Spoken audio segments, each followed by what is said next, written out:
You're watching 18 News at 5. The opinions and views expressed in Political Talk belong to its commentators and are not those of Nexstar Media Incorporated, this station, or their affiliates or employees.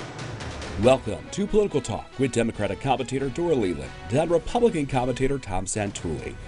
The country's looming debt ceiling crisis easing slightly on Thursday. We have reached agreement to extend the debt ceiling through early December.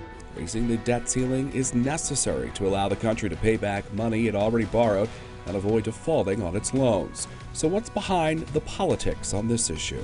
There's a movie called Groundhog Day with Bill Murray and Andie MacDowell.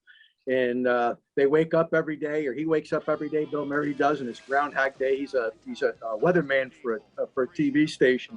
And it's a funny movie, and I've watched it 100 times. That's how I feel though about every time we talk about the debt ceiling. Every year we go through this. We can't pay our bills. We're going to throw people out of work. We're going to have a recession, and then they get together because nobody wants to get caught with that happening. I mean, but it's just a power grab of each side trying to force the other side, depending on who's in power. Republicans say, "Hey, Democrats, you got enough votes to raise the debt yourself. Do it. You control both houses in the presidency." But that being said, at the end of the day, I think the bigger issue is this. Our GDP, our gross domestic product, is $23 trillion. Our national debt is $27 trillion. Spend, spend, spend. And both sides do it. I mean, I'll sit here and say, don't just blame Democrats. We spent a lot of money under Trump.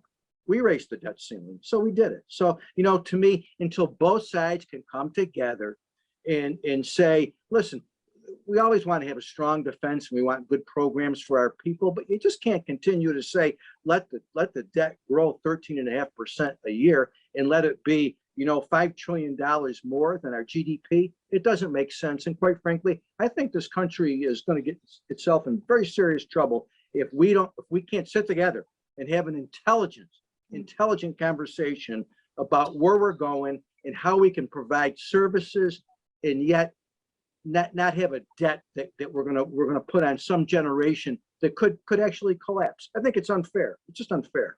It rarely is a subject of a political standoff. This is definitely a maneuver by Mitch McConnell to put a roadblock in the way of President Biden's economic package. One of the things to understand too is that raising the debt ceiling is about paying existing debt. This is debt that we have already incurred, like Tom said, incurred by both parties. Matter of fact, under Trump's administration, the debt ceiling was raised 3 times.